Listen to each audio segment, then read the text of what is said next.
Okay, screen share हो रहा है ना? हाँ, जी माता दी। Okay, will do. वैष्णव प्रणाम मंत्र। वाञ्छाकल्पतरुभ्यश्च कृपा सिन्धुभ्येव च पतितानां पावनेभ्यो वैष्णवेभ्यो नमो नमः। श्रील प्रभुपाद प्रणीति। नमो ॐ विष्णुपदाय कृष्णप्रस्थाय भूतले श्रीमते भक्तिवेदान्त स्वामी इति नामिने। नमस्ते सरस्वते देवे गौरवाणी प्रचारिणे निर्विशेष शून्यवादी पश्चातदेशतारिणे।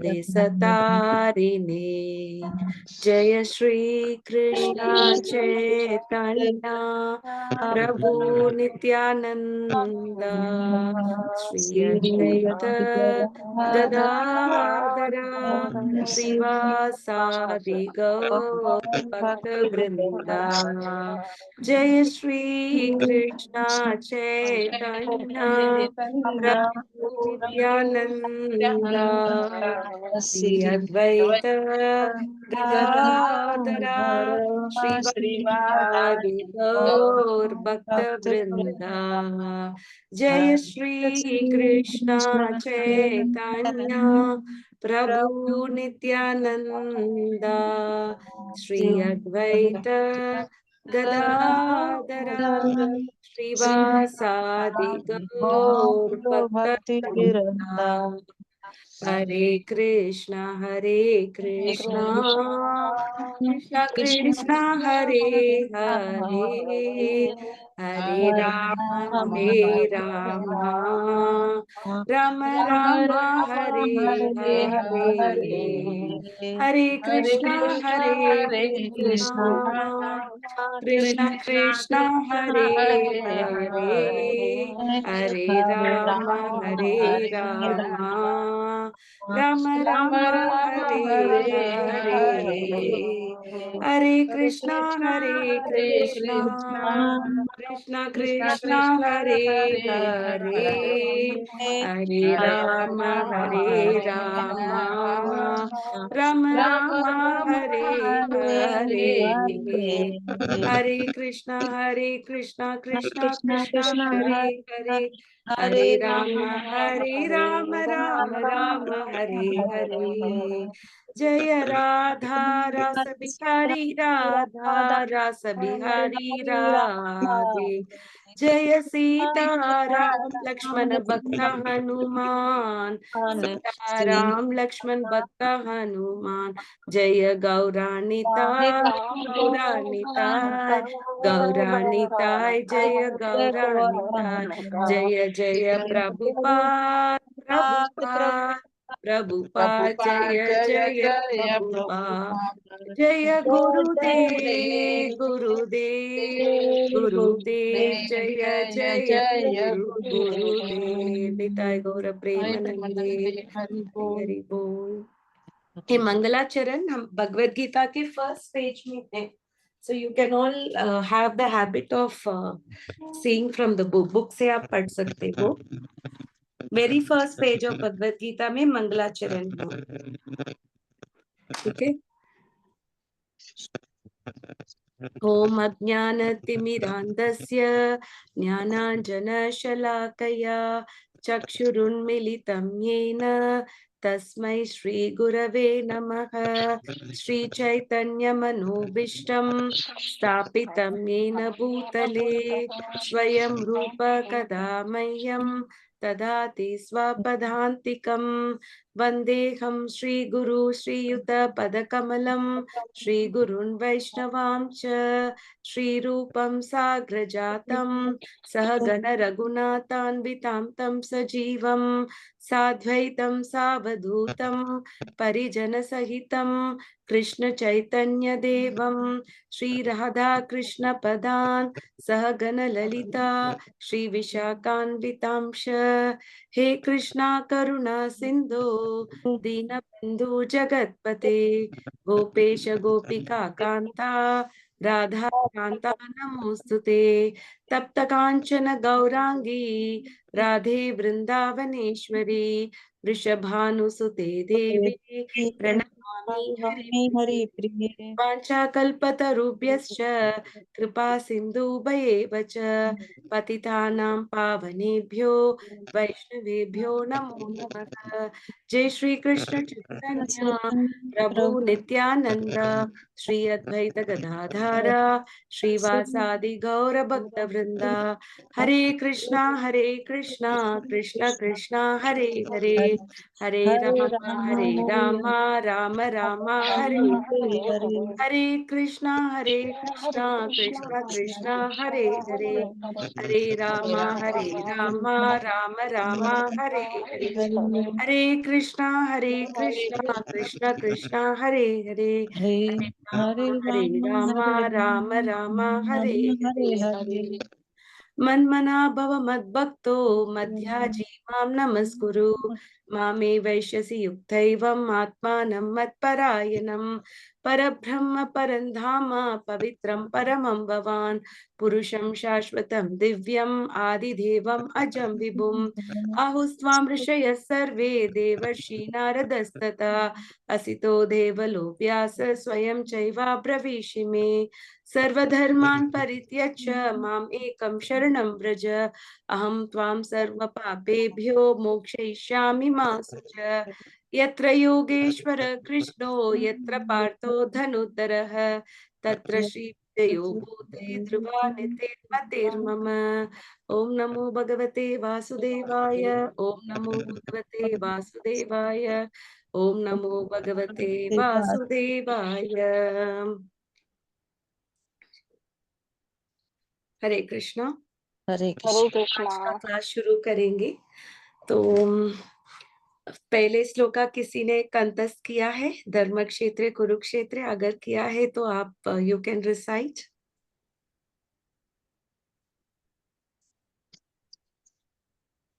किसी को anybody memorise the first shloka, धर्म क्षेत्र कुरुक्षेत्र? जी माता जी। आपने किया है? जी माता जी। ओके, प्लीज रिसाइट माता जी। धर्म क्षेत्रे कुरुक्षेत्रे समवेतायुयुत्सवः मामकाः पाण्डवाश्चैव किमकुर्वत संजयम्। Okay, संजय। ओके, इसका अनुवाद भी आप पढ़ सकते हो। अनुवाद में बुक बुक माता जी नहीं में है आपके पास? ओके, किसी के पास है बुक? सुधा माता जी, आप पढ़ सकते हो इसका अनुवाद? हाँ, कोशिश करती हूँ। हाँ। धृतराष्ट्र उवाच, राजा धृतराष्ट्र ने कहा, धर्म क्षेत्र धर्म भूमि हम्म, तीर्थ स्थल में हम्म, कुरुक्षेत्र नामक स्थान में हम्म, समवेदता एकत्र एकत्र यू तो सब युद्ध करने की इच्छा से मम का मेरे हम्म, पक्ष पुत्रों पांडु के पुत्रों ने च तथा एवं निश्चय ही किम क्या अकुर्वित किया संजय हे संजय। हम्म। सिर्फ आप ट्रांसलेशन पढ़ना, अनुवाद अनुवाद ये या पढ़ू क्या?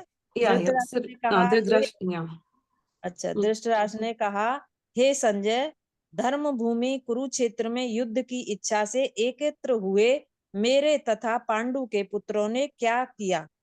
अच्छा, तो हम पहले श्लोक पे हमने ये देखा कि धृतराष्ट्र को डाउट हुआ था अगर युद्ध होगा। क्यों उनको डाउट हुआ था युद्ध अगर होगा या नहीं होगा? ऐसा शक नहीं क्यों आया धृतराष्ट्र के मन पे? सब आ गए, बैटलफील्ड में असेंबल हो गए, तो अगर युद्ध में आ गए तो फाइटिंग तो होगा ही, है ना? फिर भी क्यों शक हुआ धृतराष्ट्र को?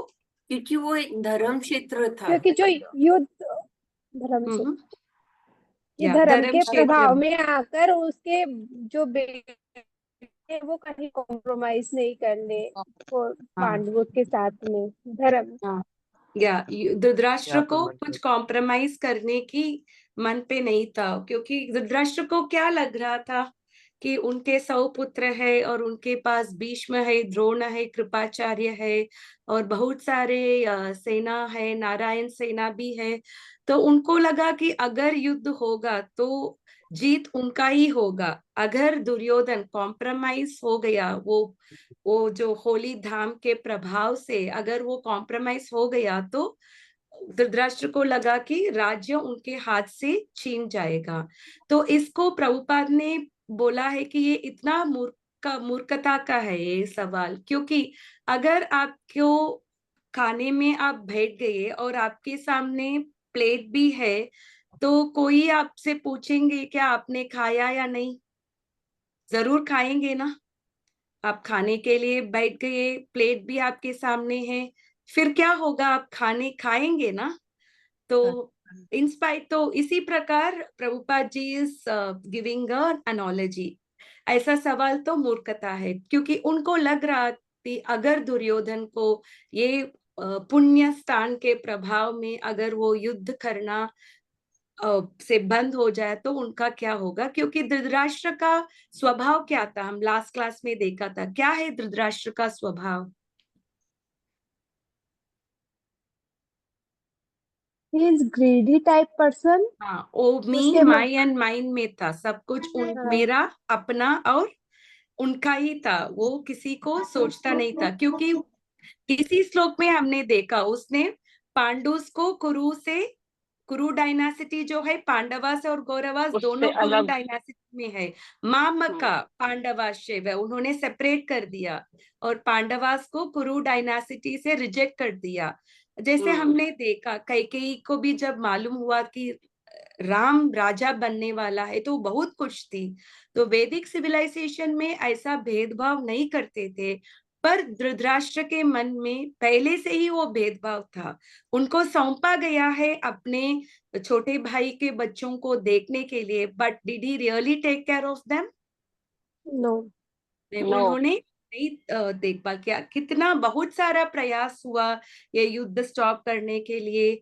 Krishna himself went as a शांति दूत, उसके बावजूद भी they were not ready to give up the war. और पांडव ने उनसे यही पूछा, सिर्फ हमको 5 गांव देना, क्योंकि क्षत्रिय का स्वभाव है किसी को रूल करना। अगर युधिष्ठिर क्षत्रिय है और ये लोग क्षत्रिय है, और क्या काम कर सकते हैं? क्षत्रिय ब्राह्मण थोड़ी ना बन सकते। अगर ब्राह्मण है तो वो चैरिटी लेता है किसी से। सो क्षत्रिय किसी से हाथ मांगता है क्या? नहीं, नहीं। और वो ट्रेडिंग भी नहीं कर सकता है। तो उनका स्वभाव बाय नेचर दे आर क्षत्रिय। तो उनको तो युद्ध करना, उनको तो कुछ लैंड होना ही है रूल करने के लिए। तो इसीलिए ये युद्ध हो रहा था, इससे कुछ बचाने की कुछ no nothing could stop the war. और अब दोनों असेंबल हो गए। और अब हम भी देख सकते हैं जब हम धाम जाते हैं तो हमारा कॉन्शियसनेस थोड़ा बढ़ जाता है। हम भक्ति इजी से कर सकते हैं, भगवान का कथा भी अच्छे से सुन सकते हैं, और हमारा जो चेतना है वो पूरा भगवान के ऊपर रहता है। जैसे ही हम धाम से वापस आते हैं, हम मुंबई नगरी जैसे प्लेस से हम प्रभावित होते जिधर तमोगुण और रजोगुण बहुत ज्यादा है, तो हमारा चेतना में फर्क पड़ता है ना। हाँ जी। तो हम कैसे अपने चेतना को अपलिफ्ट कर सकते हैं? हम धाम में थे, हम साल में 5-6 दिन रहते हैं, और दूसरा दिन जो प्रोबेबली 360 डेज हम इधर है। तो how can we uplift our consciousness? इसके लिए रूप गोस्वामी ने बताया कि हमको हमेशा भगवान का स्मरण करना है, और भगवान का नाम रूप गुण लीला के बारे में हम किसी से बातचीत करना है और स्मरण करना है।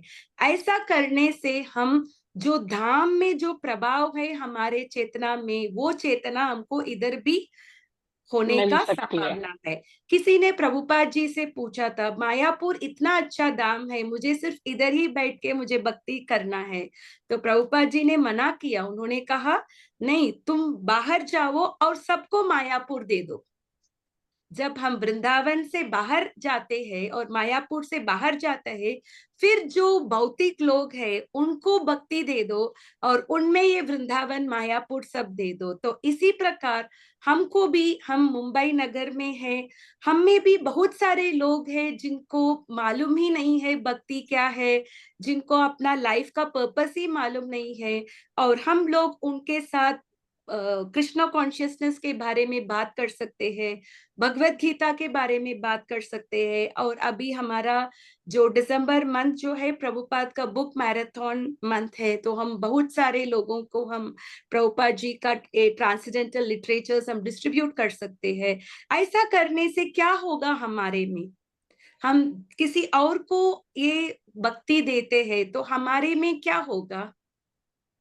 हमें भी उस भक्ति की और चेतना जागृत होती है, डेफिनेटली, और हम जुड़ते हैं उस शक्ति से, वो कृष्ण पावर से। डेफिनेटली। और मुख्यतः प्रभुपाद जी और परंपरा के कृपा हमारे पास बहुत मिलेगा। Prabhupada and parampara will bless us immensely. जब हम प्रभुपाद जी का बुक्स डिस्ट्रीब्यूट करते हैं, we are immensely blessed by them. बाकी सर्विस हम जो करते हैं, we may ask, will Prabhupada be pleased with this, मुझे ये करना है, पर book distribution is one thing that for sure Prabhupada और parampara will be very much pleased with us। तो हम सब प्रयास करेंगे ये महीने में थोड़ा बुक डिस्ट्रीब्यूशन करने के लिए, ओके? सो जिससे हमारा भक्ति में भी स्थिरता मिलेगा and we will get abundant blessings from Srila Prabhupada and the parampara, from Chaitanya Mahaprabhu and Krishna as well. ठीक है, हम आज के श्लोका जाएंगे। पहले श्लोक is very clear no to all of us? Yes, yes माता जी। ओके, आज के श्लोक हम पढ़ेंगे।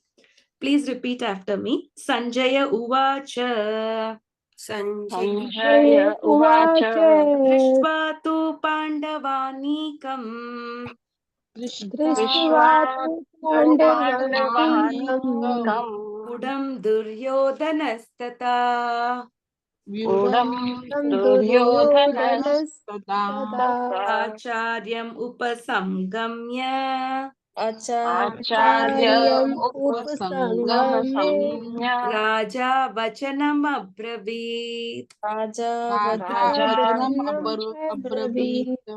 दृष्ट्वा तु पाण्डवानीकम् दृष्ट्वा तु पाण्डवानीकम् व्यूढं दुर्योधनस्तथा गूढं दुर्योधनस्तथा आचार्यम् उपसंगम्य आचार्यम् उपसंगम्य राजा वचनमब्रवीत्।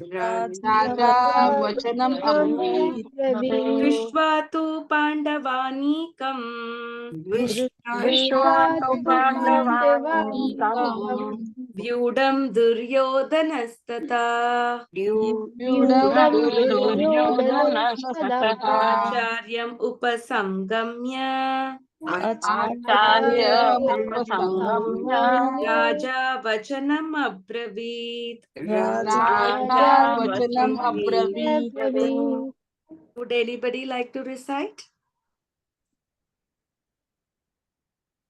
इस श्लोक को?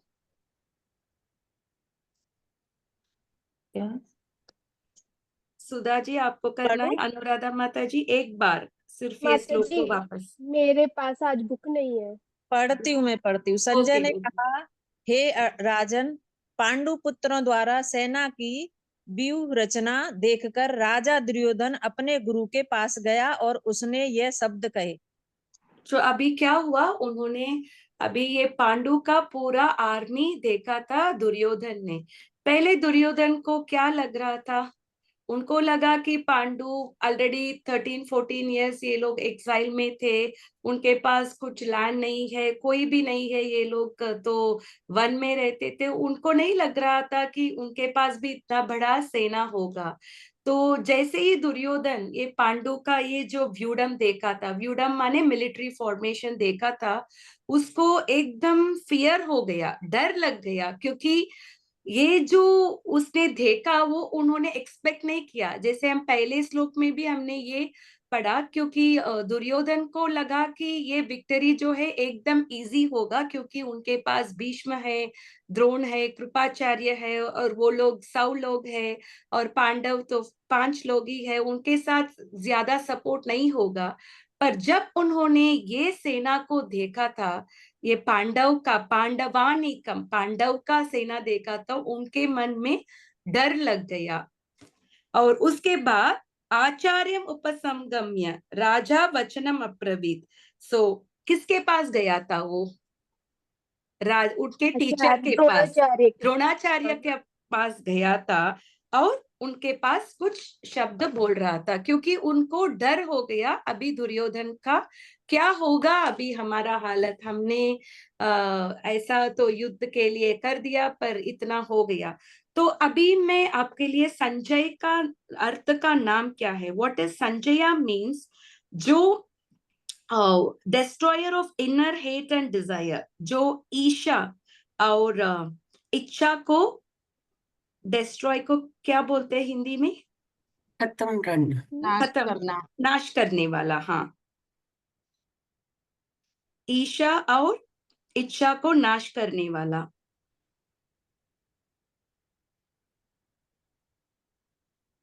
इसीलिए वो अपने मन और इंद्रियों को वो कंट्रोल कर पाता था।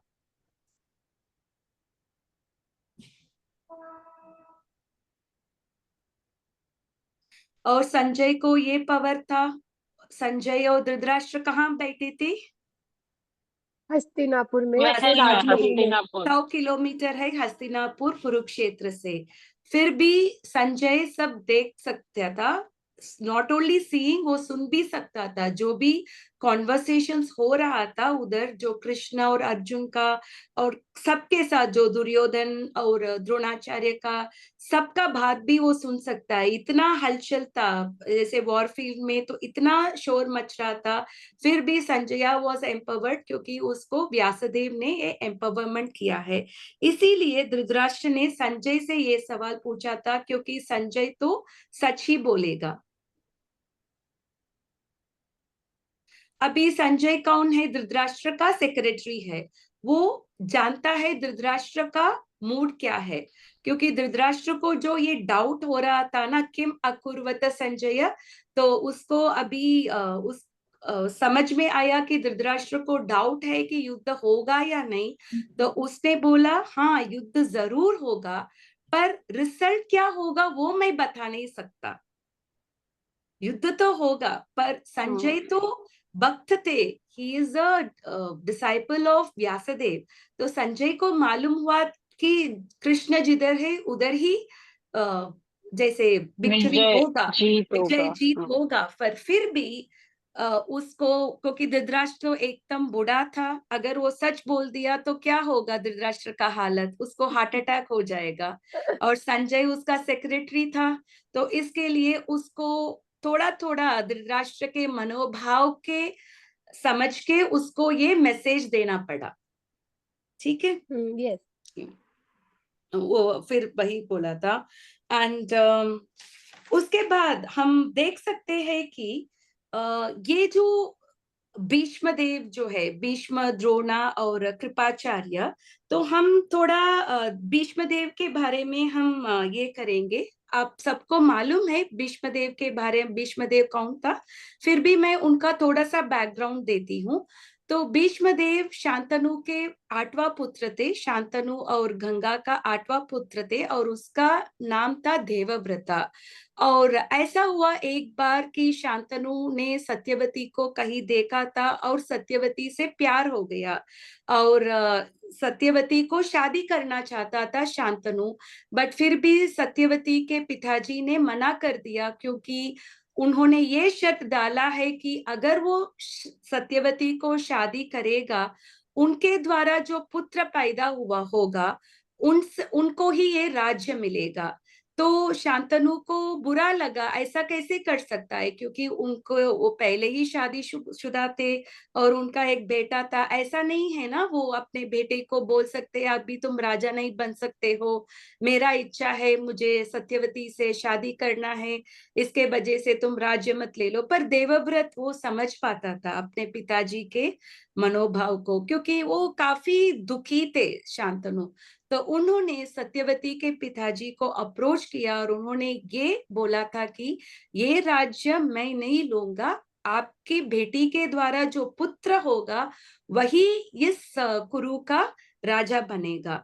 फिर भी उनको लगा कि अच्छा तुम नहीं बोलेगी, पर तुम्हारा द्वारा जो बच्चे पैदा होंगे ना, वो पूछेंगे ना हमारा राज्य है, आप नहीं राज्य करना चाहते तो ठीक है, पर हमारा हक है ना, दे विल आस्क। तो इसीलिए भीष्म देव ने एक व्रत लिया कि मैं कभी भी मैं शादी नहीं करूंगा, मैं हमेशा के लिए मैं ब्रह्मचारी बन के रहूंगा। So he took the oath of celibacy throughout the life. ये सुन के देवता लोग वो बहुत आश्चर्यजनक हो गए और उन्होंने भीष्म भीष्म भीष्म ऐसा नाम दिया था उधर उनको, क्योंकि इतना टेरिबल व्रत है ना, किसी को लाइफ लॉन्ग ब्रह्मचारी बनना, it's not an easy thing है ना। उसके बाद अभी हम किसी ब्रह्मचारी को देखेंगे जो सैफरन कपड़ा में है, उनको भी हम भीष्म बोल सकते हैं, क्योंकि ये कलयुग में बहुत मुश्किल चीज एक है जो ब्रह्मचर्य को पालन करना। अगर उसके बावजूद भी अगर कोई पालन करते हैं, हम उनको भी भीष्म बोल सकते हैं, भीष्म जैसा जो भीष्म का हुआ। अभी भीष्म उनको पुत्र हुआ सत्यवती के द्वारा, उनको विचित्रवीर्य पुत्र मिला था। और उनके लिए जब काशीराज एक बार स्वयंवर रख रहे थे, मैं शॉर्ट बोल रही हूँ, ये कथा सब बहुत इंटरट्विन्ड है एक्चुअली। महाभारत अगर बोलने लगे तो ये बहुत बड़ा कथा है, पर I am not going in detail, मैं टू द पॉइंट मैं बोलती हूँ। सो व्हाट हैपन, एक बार काशीराज के 3 बेटी थे, अंबा, अंबिका और अंबालिका। तो इन 3 बेटियों का अंबा, अंबिका और अंबालिका था 3 बेटियों का नाम। सो इन 3 बेटियों को शादी के लिए उन्होंने स्वयंवर रखा था। तो भीष्म देव उधर गए थे और उन्होंने ये 3 लड़कियों को, ये 3 प्रिंसेसेस को उन्होंने किडनैप कर दिया अपने भाई विचित्रवीर्य के लिए। और बीच में ये 3 औरत में, अंबा, अंबिका, अंबालिका में अंबा को भीष्म देव के ऊपर प्यार हो गया। उन्होंने बताया तुमने मेरा हाथ लगा दिया, अगर एक नारी को किसी मर्द ने हाथ लगाया तो उसका हक है कि उसको शादी करना है वो औरत से। तो उसने भीष्म देव को उनको शादी करने के लिए पूछा था, पर भीष्म देव ने मना किया क्योंकि उन्होंने व्रत लिया था। तो अंबा को गुस्सा हो गया और वो भीष्म देव के जो मिलिट्री टीचर थे, जो परशुराम से भीष्म देव ने ये मिलिट्री का साइंस सीखा था, तो उनके पास जाके कंप्लेन किया कि भीष्म देव ने मेरे हाथ पकड़ा पर मुझे शादी नहीं करना चाहती थी, अगर मुझे इस लाइफ में मैं किसी से शादी करूंगा तो सिर्फ भीष्म से करूंगा, नहीं तो मैं शादी नहीं करूंगा और मैं वापस अपना पिताजी के पास भी नहीं जा सकती, ऐसा बोल दिया। तो अभी परशुराम भीष्म से बोलते हैं तुमको अंबा से शादी करना ही पड़ेगा, पर भीष्मदेव ने बताया मैंने जो वर्ड्स दिया है मैं उससे I have to keep up the words, I can not be unfulfilling the words. फिर परशुराम और भीष्मदेव के बीच में बहुत बड़ा युद्ध हो रहा था, दोनों लड़ रहे थे और एक ऐसा सिचुएशन हो रहा था कि भीष्मदेव ऑलमोस्ट परशुराम का जान लेने वाले थे। तो ब्रह्मा जी आके रुका दिया, क्योंकि परशुराम कौन है, भगवान विष्णु के ही एक अवतार, क्या उनका ही अवतार है, वो शाक्यवेश अवतार है। शाक्यवेश अवतार माने जिस अवतार में बहुत सारा पावर जो है वो उनको ज्यादा पावर दिया गया है। परशुराम ने 22 क्षत्रिय किंग को उन्होंने मारा था, तो कुछ अल्टीमेट पावर उनको दिया गया है। तो वो उनको उनका जान लेना अच्छा नहीं है। तो ब्रह्मा जी ने बोला तुम अभी रोको, तो भीष्मदेव ने रोक दिया, उन्होंने पराजित कर दिया परशुराम को भी। और परशुराम इस एक्ट से बहुत खुश हो गए और इसके लिए उसको एक वरदान दिया कि आप कभी भी कोई भी आपसे, आप किसी से हार नहीं सकते हो, you can not lose to anyone, और आपका जान भी कभी जाएगा अगर आप चाहते हो। So unless Bhishma wants to die, he cannot die himself. So ये वरदान परशुराम ने भीष्म देव को दिया था। तो अभी धृतराष्ट्र के पास कौन है? संजय। भीष्म पितामह। भीष्म है।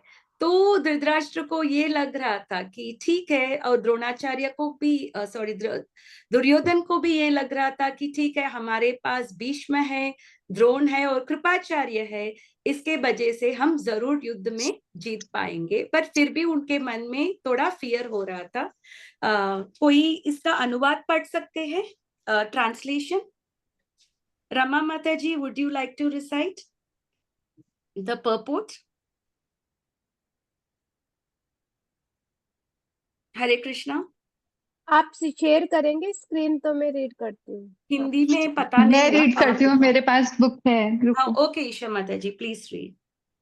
हाँ। इसका परपोर्ट, सेकंड श्लोका का purport. Just a second, let's सखी। दृष्ट्वा तु पांडवानीकम है ना उनका, उसका तात्पर्य। यस माता जी। या श्लोका थर्ड। सेकंड का purport. Okay, I just entered the house, that's why. Okay,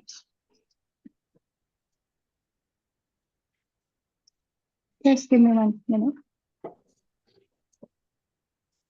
Yeah, I got it. Yes माता जी। हरे कृष्ण। या प्लीज रीड माता जी। संजय उवाच दृष्ट्वा तु पाण्डवानीकं व्यूढं दुर्योधनस्तदा आचार्यमुपसंगम्य राजा वचनमब्रवीत्। आगे पढ़ना है, आगे उसका ट्रांसलेशन और परपोर्ट। वर्ड मीनिंग्स नहीं। वर्ड मीनिंग्स नहीं, उसने सुधा माता जी ने पढ़ लिया। ओके। संजय ने कहा, हे राजन, पांडु पुत्रों द्वारा सेना का व्यू रचना देखकर राजा दुर्योधन अपने गुरु के पास गया और उसने ये शब्द कहे। तात्पर्य, धृतराष्ट्र जन्म से अंधा था, दुर्भाग्यवश वह आध्यात्मिक दृष्टि से भी वंचित था। वह ये भी जानता था कि उसी के समान उसके पुत्र भी धर्म के मामले में अंधे हैं और उसे विश्वास था कि वह पांडवों के साथ कभी भी समझौता नहीं कर पाएंगे, क्योंकि पांचों पांडव जन्म से ही पवित्र थे। फिर भी उसे तीर्थ स्थान के प्रभाव के विषय में संदेह था, इसलिए संजय युद्ध भूमि की स्थिति के विषय में उसके प्रश्न के मंतव्य को समझ गया। अतः वह निराश राजा को प्रोत्साहित करना चाह रहा था। उसने उसे विश्वास दिलाया कि उसके पुत्र पवित्र स्थान के प्रभाव में आकर किसी प्रकार का समझौता करने नहीं जा रहे हैं। उसने राजा को बताया कि उसका पुत्र दुर्योधन पांडवों की सेना को देखकर तुरंत अपने सेनापति द्रोणाचार्य को वास्तविक स्थिति से अवगत करने गया।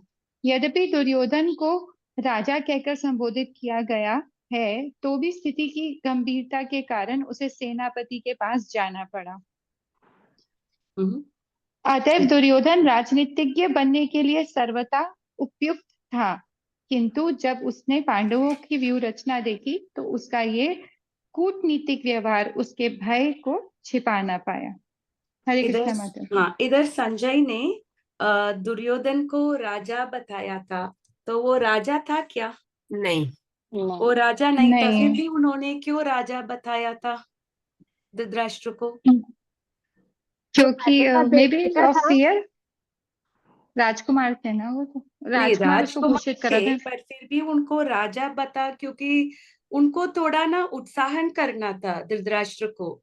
जैसे अगर राजा बोला तो उसको लगेगा ना, उसको प्रोत्साहित होगा ना, उसका बेटा राजा बनेगा, ऐसा।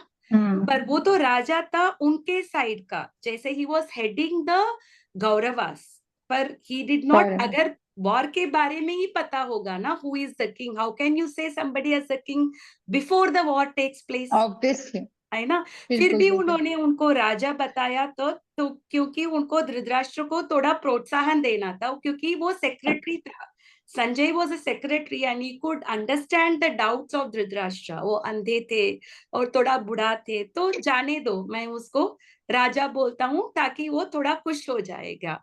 और दूसरा रीजन वाई उनको राजा बनाया, क्योंकि वो राजनीति को जानता था। Duryodhan was very cunning and diplomat था। वो उसको मालूम है कैसे सबको ये करना है, कैसे किसी का समझौता करना है। इसीलिए उन्होंने पहले दुर्योधन के पास गया, सॉरी द्रोणाचार्य के पास गया था, उन्होंने भीष्मदेव के पास नहीं गया था और कृपाचार्य के पास नहीं गया था, बट फिर भी उन्होंने द्रोणाचार्य के पास गया था। वो हम नेक्स्ट श्लोका में हम सुनेंगे क्यों उन्होंने द्रोणाचार्य के पास गया था। ओके, तो वो राजनीति को जानता था, राजनीति माने पॉलिटिक्स, वो एकदम डिप्लोमेट थे और पॉलिटिशियन थे। और द वेरी नेम दुर्योधना, कोई जानते हो what is the meaning of Duryodhana? Duryodhan का अर्थ क्या है? नो माता जी। ओके, बुरा दुर्योधन धन। का अर्थ है जो युद्ध जो है वो धर्म के विरुद्ध जो लड़ेगा उसकी को दुर्योधन बोलते हैं। ओके। ओके, क्योंकि दुर्योधन का जो भी ये है ना, उनको धर्म के विरुद्ध ही वो उनका बिहेवियर था। जैसे हम जानते हैं पहले ही उन्होंने भीमा को उनके खाने में पॉइजन मिला दिया है ना, try to kill Bhima by poisoning the food. और उसके बाद लाक्षागृह में आग लगाया, उनके घर जो बनाया उसको लाक्षाग वैक्स हाउस बना के उसमें आग लगाया। फिर उन्होंने वो द्रौपदी को ये किया, अपमान किया था, गैम्बलिंग मैच में उन्होंने जुआ खेलने के लिए बुलाया था। तो ये सब इतना प्रभाव नहीं हुआ था पांडव में, गैम्बलिंग में थोड़ा प्रभाव हुआ था, पर फिर भी जो भी ये पॉइजन, तो इसका असर ही नहीं हुआ था। जब उन्होंने पॉइजन दिया था भीम में वो असर ही नहीं हो रहा था, क्योंकि कौन प्रोटेक्शन दे रहे थे उनको? कृष्णा। भगवान श्री कृष्णा कृष्ण। प्रोटेक्शन, वो भीष्म। जानते थे उधर कृष्ण से है, कृष्ण है। इसीलिए वो कुछ भी नहीं कर पाए, पर फिर भी वो लोग प्रूव नहीं कर सकते थे। फिर भी धृतराष्ट्र को ये लग रहा था है कृष्ण उनके साथ है, पर कृष्ण ने क्या बोला, वो लड़ाई नहीं करेगा।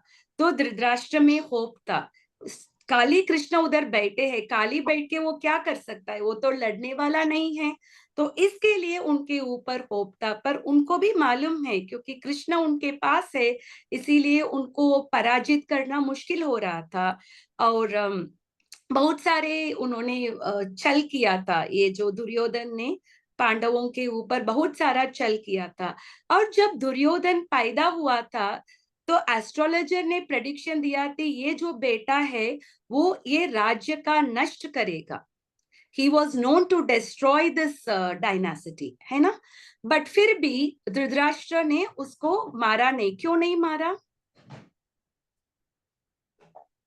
मोह, फर्स्ट चाइल्ड। या फर्स्ट चाइल्ड था, मोह था, तो उनको मारा नहीं था। पर दुर्योधन वॉज नोन, इसीलिए उसका नाम दुर्योधन दिया गया है, जिसका अर्थ है वो विरुद्ध रहेगा सबका, ठीक है, धर्म के विरुद्ध। धर्म के विरुद्ध रहेगा। सो अभी हम नेक्स्ट श्लोका पढ़ेंगे। पश्यैतां पांडुपुत्राणां पश्येतां पाण्डुपुत्राणाम् आचार्यं महतीं च मूम् आचार्यं महितं च व्यूढां द्रुपदपुत्रेण व्यूढां पुत्रेण तव शिष्येन धीमता तव शिष्येन धीमता। पश्यैतां पाण्डुपुत्राणां पश्येतां पाण्डुपुत्राणाम् आचार्यं महतीं च मूम् आचार्यं महितं च व्यूढां द्रुपदपुत्रेण व्यूढां द्रुपदपुत्रेण तव शिष्येन धीमता तव शिष्येन धीमता। पश्यैतां पाण्डुपुत्राणां पश्येतां पाण्डुपुत्राणाम् आचार्यं महतीं च मूम् आचार्यं महितं च व्यूढां द्रुपदपुत्रेण व्यूढां द्रुपदपुत्रेण तव शिष्येन धीमता। तव शिष्येन धीमता। Anybody would like to recite this sloka once? Yes, yes, Mataji. Yeah, please. पश्येतां पाण्डुपुत्राणाम् पश्यैतां पाण्डुपुत्राणाम् आचार्य महतीं च मूम् आचार्य महतीं च मूम् व्यूढां द्रुपदपुत्रेण पुत्रेण व्यूढां व्यूढा द्रुपदपुत्रेण तव शिष्येण धीमता। तव शिष्येन शिष्येन धीमता। धीमता। ओके, इसका अनुवाद कौन पढ़ेंगे? पहले वर्ड टू वर्ड ट्रांसलेशन और अनुवाद। ईशा माता जी, आप पढ़ सकते हो? हाँ जी माता जी। पश्य देखिए, एताम इस पांडुपुत्राम, पांडु के पुत्रों की, आचार्य हे आचार्य गुरु, महितम विशाल चमूम सेना को, व्यूढ़ाम व्यवस्थित, द्रुपद पुत्रेन द्रुपद के पुत्र द्वारा, तव तुम्हारे शिष्येन शिष्य द्वारा, धीमता अत्यंत बुद्धिमान। हे आचार्य, पांडु पुत्रों की विशाल सेना को देखें, जिसे आपके बुद्धिमान शिष्य द्रुपद के पुत्र ने इतने कौशल से व्यवस्थित किया है। तात्पर्य। या एक मिनट, मैं इधर सिर्फ हाँ जी अभी हम देख सकते हैं कि उन्होंने क्यों द्रुपद पुत्र के बारे में बताया गया है, सन ऑफ द्रुपदा। तो इसका भी एक बैकग्राउंड स्टोरी है। तो जब द्रोणाचार्य छोटे थे और द्रुपदा और ये दोनों साथ साथ पढ़ रहे थे, क्योंकि उनके पिताजी लोग भी बहुत अच्छे फ्रेंड्स थे। द्रोणाचार्य का पिताजी थे भरद्वाज और कृपाज और सॉरी द्रुपदा के पिताजी थे वो काशीराज, वो पांचाला किंग था। तो दोनों बहुत अच्छे फ्रेंड्स थे। तो ये दोनों बच्चे एक ही गुरुकुल में गए थे और बहुत बेस्ट फ्रेंड्स थे। और उन्होंने ऐसा एक दूसरे को प्रॉमिस किया कि अगर लाइफ में उनको कोई भी विपत्ति आएगा या कोई भी कष्ट होंगे, एक दूसरे का ख्याल रखेंगे। उन्होंने एक दूसरों को ऐसा प्रॉमिस किया था, क्योंकि इतना अच्छे फ्रेंड्स थे। तो उसके बाद गुरुकुल खत्म हो गया, फिर द्रोणाचार्य चले गए और द्रुपदा भी चले गए। और द्रुपदा तो राजा बन गए। तो राजा बनने के प्रभाव में उसको बहुत सारा लैंड मिला था, उसको बहुत सारा मेटीरियल पोजीशन मिल गया। तो वो बहुत प्राउड बन गए द्रुपदा। और द्रोणाचार्य एक ब्राह्मण था, वो बहुत गरीब था। इतना गरीब था कि वो अपने बेटे को एक ग्लास दूध भी नहीं दे पाया। तो इसीलिए उसको याद आया द्रुपदा के बारे में, क्योंकि द्रुपदा ने उनको प्रॉमिस किया कि अगर लाइफ में तुमको कोई डिफिकल्टी है तो हम एक दूसरों को हेल्प करेंगे। तो द्रोणाचार्य द्रुपदा के पास गए थे और उन्होंने बताया कि मैं आपका दोस्त हूं ना, हमने आपको याद है, हमने एक दूसरों को प्रॉमिस किया कि हमें कुछ लाइफ में मुसीबत हो को हम एक दूसरों को सहायता करेंगे। तो मुझे सिर्फ एक गाय देना ताकि मैं अपने बेटे को थोड़ा दूध दे सकूंगा। पर द्रुपदा को इतना अहंकार था, वो बोल रहा था तुम कैसे मेरे मित्र बन सकते, तुम तो इतना गरीब हो, मैं तो राजा हूँ, और तुम्हारा कैडर क्या है और मेरा कैडर क्या है, हम दोनों के बीच में मित्रता कैसे बनेगा। और ऐसा कठोर कठोर शब्द बोल को उसको एकदम अपमान करके द्रोणाचार्य को बेच दिया। उसको गाय भी नहीं दिया और इंसल्ट करके द्रोणाचार्य को उसने बेच दिया। तो ऐसा हुआ कि द्रोणाचार्य को भीष्मदेव ने देखा था और भीष्मदेव ने द्रोणाचार्य का स्किल्स को देख के उनको वो उनके जो कुरु का जो स्टूडेंट्स का टीचर बना दिया, मिलिट्री टीचर बना दिया, आर्चरी का टीचर बन गया। तो इसके कारण द्रोणाचार्य का जो स्टेटस है वो बढ़ गया। वो पांडव और कौरव को दोनों को वो आर्चरी सिखा रहे थे। पर ऐसा हुआ कि ये दोनों पांडव और कौरव ने अपना शिक्षा प्राप्त किया द्रोणाचार्य से। और अभी टाइम आया गुरु दक्षिणा के लिए। जब भी एक शिष्य गुरु से शिक्षा पाते हैं तो दक्षिणा देते हैं, है ना, वैदिक सिविलाइजेशन में। जब संदीपनी मुनि से भगवान कृष्ण ने शिक्षा पाया, उन्होंने भी दक्षिणा दिया। क्या दक्षिणा दिया संदीपनी मुनि को? उनके पुत्र को उनके बेटे को लौटाया, हमारे वापस पुत्र को लौटाया, है ना।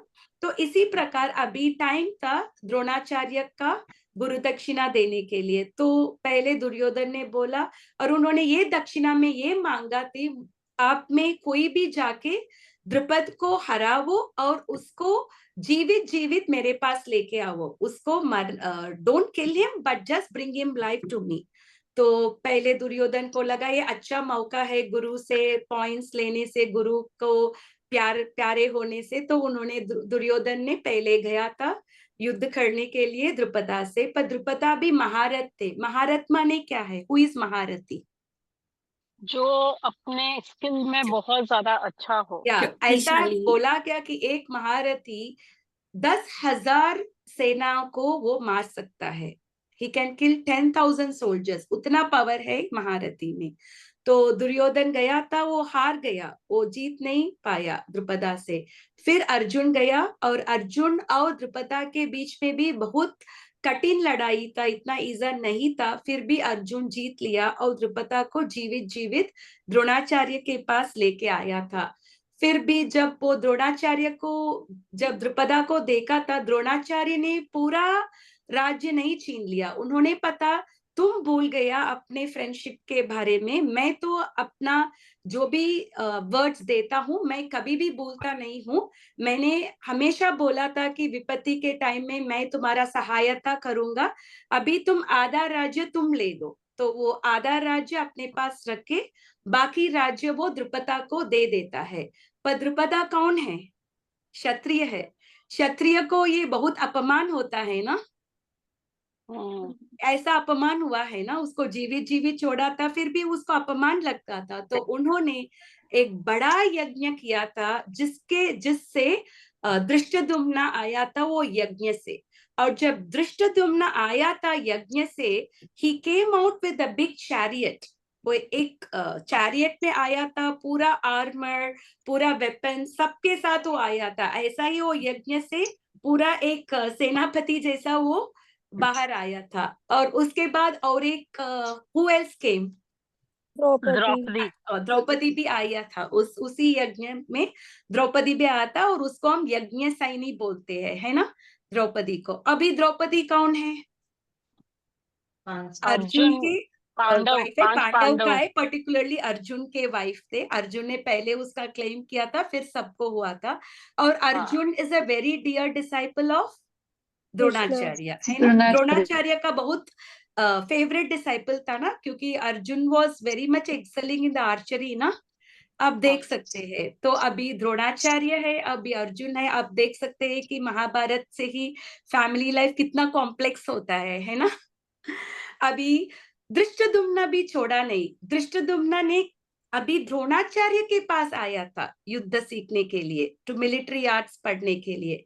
फिर भी द्रोणाचार्य ने मना नहीं किया, क्योंकि उन्होंने एक्सेप्ट किया धृष्टद्युम्न को। और जब धृष्टद्युम्न वो यज्ञ से बाहर आया था, आकाश से एक वाणी आ रहा था, ये धृष्टद्युम्न जो है वो द्रोणाचार्य को मारने वाला है। तो द्रोणाचार्य को मालूम था कि धृष्टद्युम्न जो है वो उनको मारने वाला है, फिर भी उन्हीं को उन्होंने शिक्षा दिया था। तो इसीलिए द्रोणाचार्य को लिबरल ब्राह्मणा बताया गया है। क्योंकि वैदिक सिविलाइजेशन में सबको मालूम है कि डेथ इज सर्टन। मौत से डरते नहीं है। आजकल हम बहुत मौत से डरते हैं, इसीलिए हम बड़े बड़े हॉस्पिटल में एडमिट होते हैं, फिर हम वेंटिलेटर में रखते हैं, ये रखते हैं, वो रखते हैं, क्योंकि हमको डर है कि ये जीवन के बाद क्या होगा। पर in olden days Vedic civilisation में मौत से कोई डरते नहीं थे। They were not afraid of death. तो द्रोणाचार्य को मालूम था कि धृष्टद्युम्न जो है वो उनको मारने वाले है, फिर भी उन्हीं को शिक्षा दिया। अभी आजकल एक बिजनेस हम लोग करते हैं, तो क्या पहले करते हैं? उसका कॉपीराइट्स करते हैं, है ना। कोई हमारा जो इंग्रेडिएंट्स या किसी को कॉपी नहीं करना है। अगर आप किसी से कुछ सीखने के लिए भी जाए, लेट्स कीप एन एग्जांपल, एक बहुत अच्छा बेकर है और उनसे हम क्लास ले रहे हैं बेकरी सीखने का, सिखाते हैं अच्छे से, पर उनमें कुछ सीक्रेट थिंग होगा जो वो सिखाते नहीं है ठीक से। क्यों नहीं सिखाते हैं? Why they don't teach that secret? वो फिर उनके जैसा बेकर बन जाएगा, फिर बन उनका जाएगा ना, उनमें तो इनसिक्योरिटी होता है। सेंस अब ऑफ इनसिक्योरिटी। हमारा बिजनेस चला जाएगा, अभी क्या करेंगे? तो आजकल हम इतना बिगड़ गए, पर हम देख सकते हैं कि द्रोणाचार्य कितना लिबरल था। जो उनको मारने वाला है उन्हीं को उन्होंने शिक्षा दिया था। और इसीलिए दुर्योधन ने कैसे बोला था? उन्होंने सीधा धृष्टद्युम्न नहीं बोला था। How did he address him as? Your नहीं, योर son of द्रुपदा, है ना।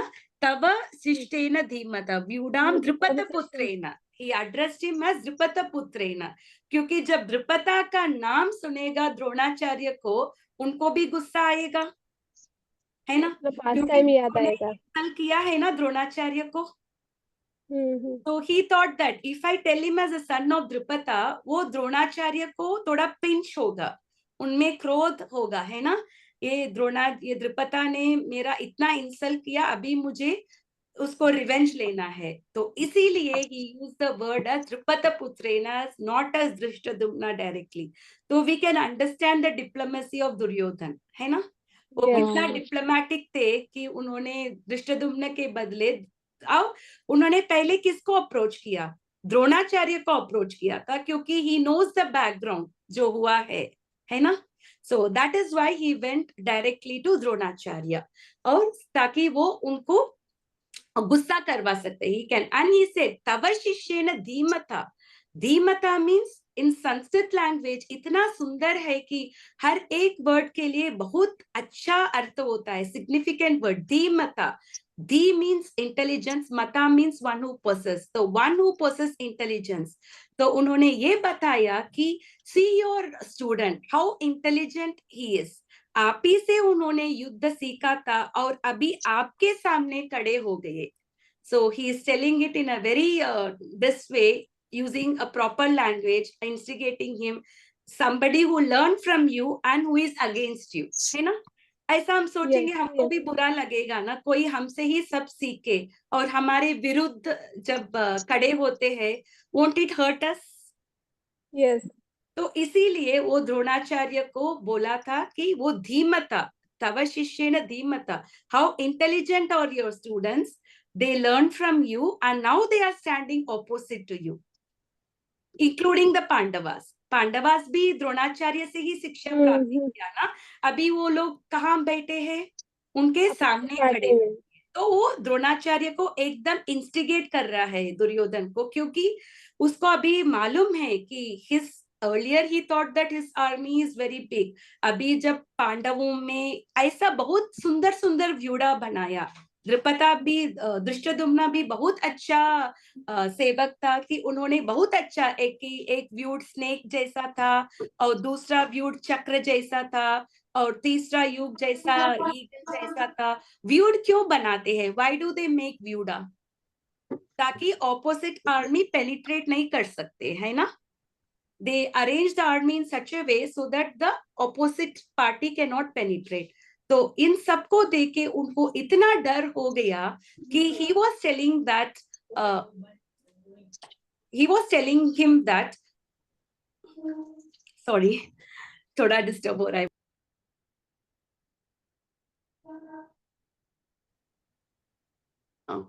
सो इसीलिए उन्होंने द्रोणाचार्य को अप्रोच किया था। सो ही अप्रोच द्रोणाचार्य, ओके।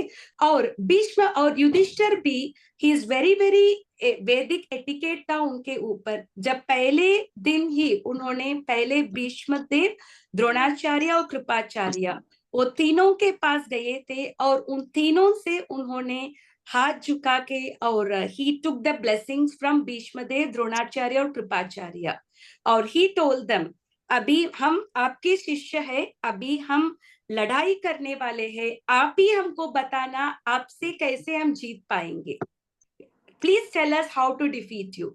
तो भीष्मदेव बहुत प्रसन्न हो गए युधिष्ठिर का इस एटिकेट को देख के। तो उन्होंने बताया, आप 5 पांडव में nobody has the ability to win against us, आप सब इजी से हमसे हार जाते हो, फिर भी आपने इतने अच्छे से हमारे पास आके और हमारा ब्लेसिंग सीखा, तो I bless you that you will win the war।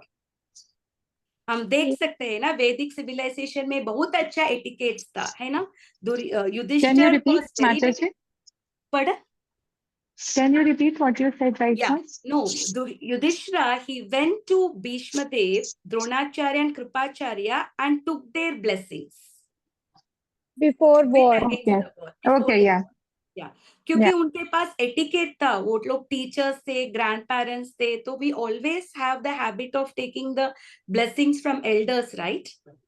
Yes. हमेशा एल्डर से, तो वो इतना उनके एटिकेट से इतना प्रसन्न हो गए कि उन्होंने उनको ये वर दिया कि although you are not capable of winning against the war, आप में किसी को भी ये you don't have the capacity, फिर भी आपने हमारे पास आया था, तो मैं आपको ये ब्लेसिंग्स देता हूं कि आप लोग ये वॉर को जीत पाएंगे, you will win against the war. So they were blessed Okay. particularly because, and वैसा ही द्रोणाचार्य ने भी blessings किया और कृपाचार्य, तीनों ने उनको blessings किया था. So Yudhishthir was, and Yudhishthir जैसे ही पैदा हुआ था, he was very very admirable. सबको युधिष्ठिर के etiquette को everybody liked it. ऐसा हुआ था कि क्योंकि आप सब जानते हो महाभारत में भीम को बहुत गुस्सा हो गया ना, जब द्रौपदी का वस्त्रहरण हो रहा था, he was about to kill them. तो बीच में जब ये लोग exile में थे, then also Bhima told, you please give me permission, Bhaiya, so that I will just finish the entire Kauravas and I will come, because he could not hold on his anger. उसको उतना गुस्सा आया था ना उनके ऊपर, फिर भी युधिष्ठिर ने बोला, हमने जुआ खेला था, हमने हार लिया, so we have to go through that, है ना? How can we not go through that? क्योंकि उनका punishment था ना. If they lost in the war dice game, इसके लिए उनको ये वनवास तो होना ही पड़ेगा ना. तो युधिष्ठिर वो सच एक्सेप्ट किया था. एक्सेप्ट किया था, हमने हार लिया तो हमको we have to follow ना, अभी हम युद्ध नहीं कर सकते है ना. So that is about the etiquette of, हम इस श्लोक से हम जान सकते हैं कि how दुर्योधना ने अपने डिप्लोमेसी को दिखाया था. अब इसका अनुवाद पढ़ेंगे. ईशा माता जी आप पढ़ सकते हैं इसका अनुवाद. हाँ. सॉरी, तात्पर्य. परम राजनीतिज्ञ दुर्योधन महान ब्राह्मण सेनापति द्रोणाचार्य के दोषों को इंगित करना चाहता था. अर्जुन की पत्नी द्रौपदी के पिता राजा द्रुपद के साथ द्रोणाचार्य का कुछ राजनीतिक झगड़ा था. इस झगड़े के फलस्वरूप द्रुपद ने एक महान यज्ञ संपन्न किया, जिससे उसे एक ऐसा पुत्र प्राप्त होने का वरदान मिला जो द्रोणाचार्य का वध कर सकेगा. द्रोणाचार्य इसे भली भांति जानता था, किंतु जब द्रुपद का पुत्र धृष्टद्युम्न युद्ध शिक्षा के लिए उसको सौंपा गया तो द्रोणाचार्य को उसे अपने सारे सैनिक रहस्य प्रदान करने में कोई झिझक नहीं हुई. अब धृष्टद्युम्न कुरुक्षेत्र की युद्ध भूमि में पांडवों का पक्ष ले रहा था और उसने द्रोणाचार्य से जो कला सीखी थी उसी के आधार पर उसने वह व्यूह रचना की थी. दुर्योधन ने द्रोणाचार्य की इस दुर्बलता की ओर इंगित किया, जिससे वह युद्ध में सजग रहें और समझौता ना करें. इसके द्वारा वह द्रोणाचार्य को यह भी बताना चाह रहा था कि कहीं वह अपने प्रिय शिष्य पांडवों के प्रति युद्ध में उदारता ना दिखा बैठे.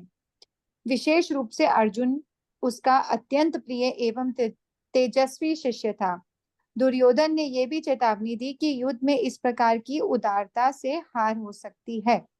हरे कृष्ण माता. अब ये समझ में आया ना तात्पर्य अच्छे से? यस माता जी. जी, माता that ji. is the thing. So क्योंकि दुर्योधन ने द्रोणाचार्य को बताया, जैसे आपने धृष्टद्युम्न थे इतना लिबरल थे, पांडवों के साथ भी ऐसा मत दिखाओ, है ना.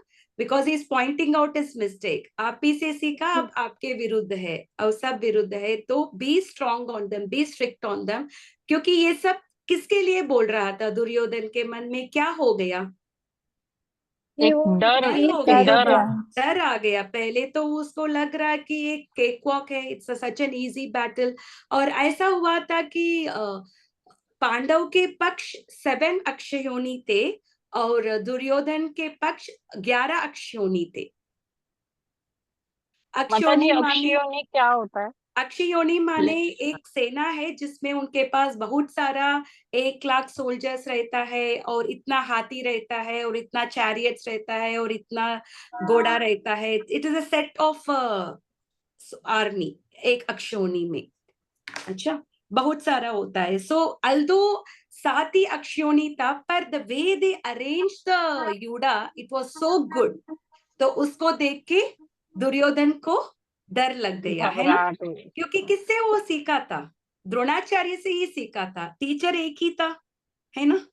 तो इसके लिए उसको डर लग गया और ही इज गोइंग आउट, और वो एक के बाद एक बोलेगा दुर्योधन, ताकि वो लोग बहुत they will be not very lenient in the war, क्योंकि ये सब ताकि डर वो से। उनका वीक नहीं हो उनके लिए। या इसीलिए हम देख सकते हैं कि ये सेकेंड डिविजन है, फर्स्ट डिविजन है setting of the battlefield, shloka 1 and 2 and 3 to 13 Duryodhana का डिप्लोमेसी है। तो इस श्लोक से हम देख सकते हैं कि दुर्योधना का डिप्लोमेसी कैसा है, वो कैसे राजनीति को वो यूज कर रहा है। ठीक है, is it clear? This three श्लोक क्लियर है? जी माता यस जी। यस जी माता माता जी, बहुत Okay. अच्छा क्लियर। ओके, हम अभी एनी क्वेश्चंस, किसी के पास कुछ क्वेश्चंस है?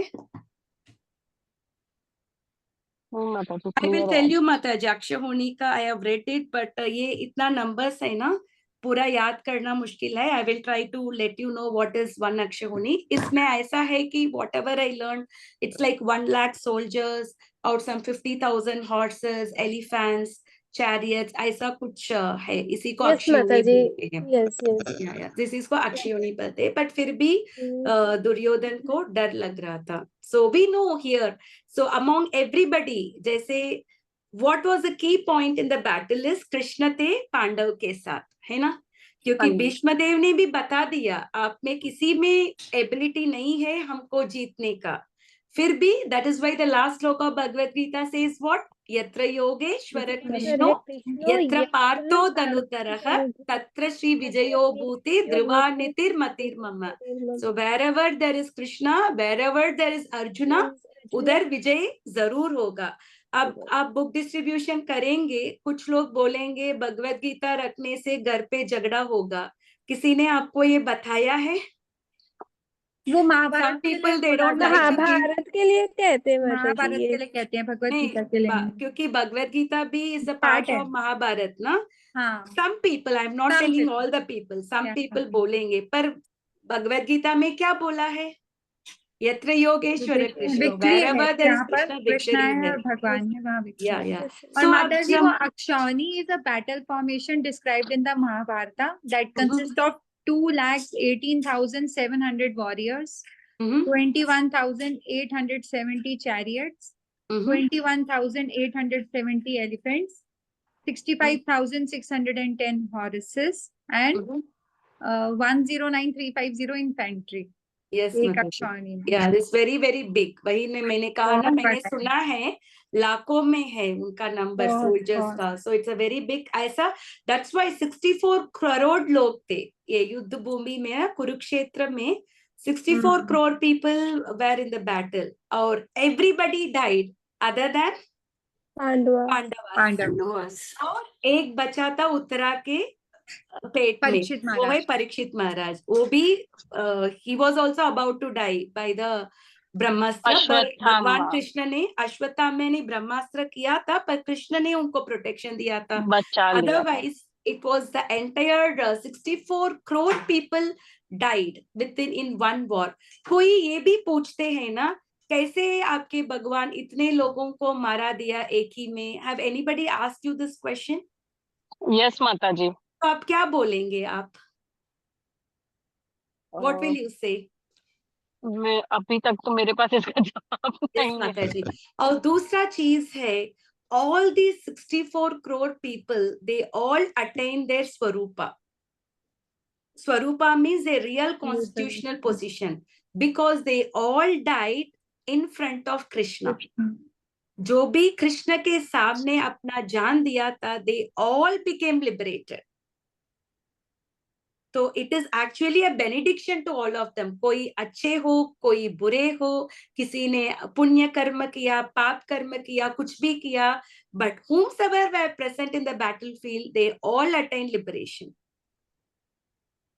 इसीलिए प्रभुपाद जी ने ये बताया कि Krishna is so kind that he gives liberation even to his enemies, है ना? And when they get liberated, जैसे एनिमी, अगर आप भगवान का एनिमी बन के लिबरेट होते हो, देन यू बिकम द सायुज्य मुक्ति, you become one with the god, Brahman effulgence में रह जाते हैं।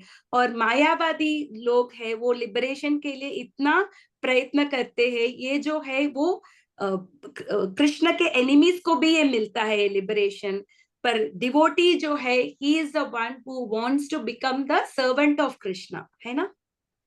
Yes. Ivera Swarupa hoy Krishnera Nitya Nitya Das. Nitya So a Das. devotee would always like to serve Krishna, or this relation between Krishna and Arjuna is also said to be eternal. Wherever the pastimes are happening, जैसे sunrise और sunset जैसा है, अभी भी किसी universe में ये past time शायद होता रहता है. Krishna's material prakata pastime is always happening, and Arjuna is always with Krishna in all of his pastime. जिधर भी रहता है, जैसे the same sun rises and the same sun sets and it rises again. So similarly, ये पूरा pastime जो रहता है, अर्जुन उधर ही रहेगा भगवान कृष्ण के साथ, and he is nitya. We have nitya mukta, है ना? So they are eternally liberated souls है. और हम लोग जो है, we are nitya baddha, we are eternally conditioned souls. But फिर भी by taking the process of Krishna consciousness, हम लोग भी वो स्थिति से बाहर आके we can also become the eternal servant of Krishna in his and participate in his transcendental pastimes. Okay, Mataji? जी माता So जी. अभी हम भगवत गीता, माता जी, it's a very very good time to distribute Bhagavad Gita और कृष्ण book है, because this last month of the year is called book marathon. ISKCON में we try to distribute books in huge numbers. So माता जी, आप रुनवाल में try कर सकते हैं. You can approach your friends, you can approach your neighbors, and you can distribute the Bhagavad Gita and Krishna books and some other books, because by doing this service, Mataji, we are getting a lot of mercy from Prabhupada and Chaitanya Mahaprabhu and Krishna himself.